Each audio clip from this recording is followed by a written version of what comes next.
You're being dangerous there. Camouflage that part. Tough to love the hell out of it. We gotta do something. Really? All at once?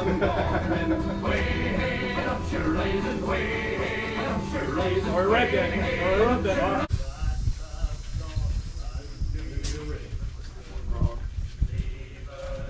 Captain, the sun is over the yard arm. The sun is over the yard arm, aye. Roll to grog. Up, spirits! Stand fast, the Holy Ghost! It's all about the grog. This day, September 15th, 1838, the order was given to make more sail on board the USS Vincennes in order to catch up to the unknown brig ahead. After issuing the necessary orders, past midshipman Reynolds glanced aloft and noticed that something was wrong with the main top gallant sail, the next to the highest sail on the center mast. Through his speaking trumpet, he called out to ease one of the control lines so that the sail would draw properly. A gust of wind blew the sail out with terrific force, causing the relaxed rope to run so quickly that it caught the man at the yard around his neck and yanked him off his feet. Twang. One awful cry came from his lips. Cry! Shit! Reynolds recounted. With the rope wrapped around his neck, the sailor, George Porter, swung from the yards, his body showing terribly distinct against the clear sky. It was now up to Reynolds to get Porter down, but how? Did we haul on the rope? It would instantly choke him. Did we slack it? It would dash him on the deck. There he hung. The rigging of the ship was now alive with sailors making their way towards their helpless shipmate. The first thing to do was to take in the sail. Once the flapping canvas had been tamed, one of the men was able to catch Porter's body, only to have it pulled from his grasp when the ship rolled to leeward. A second attempt proved successful, and the rope was immediately cleared from Porter's neck. His face was completely black. "He is dead," the men shouted. He's dead! But by the time Porter had been brought down to the deck, he was showing signs of life.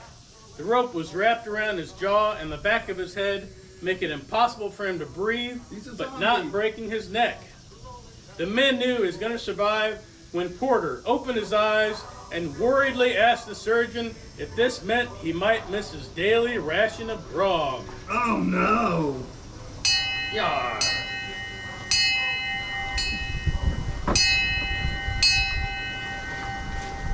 Cheers to George Porter. George Porter! Porter! I got my grog.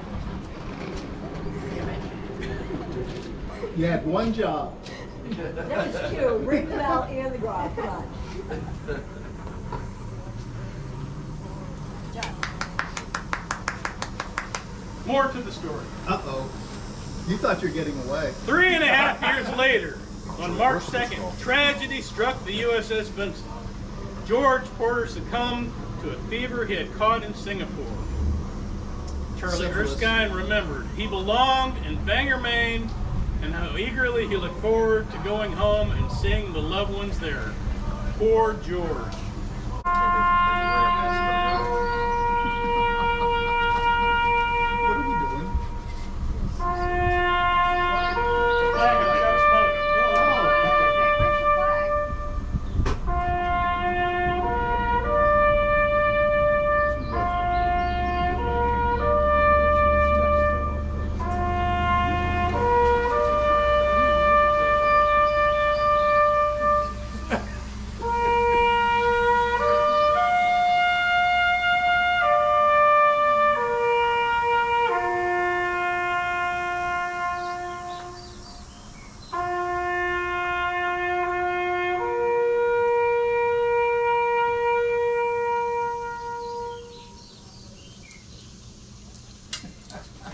I haven't saluted in a million years. Let's shoot the gun. I still remember how to do it. Yeah, it just popped right up, almost poked myself That in the eye. concludes the ceremony.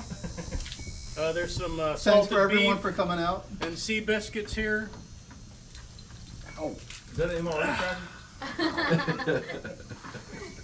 And inside you'll find George Porter sandwiches. Yay!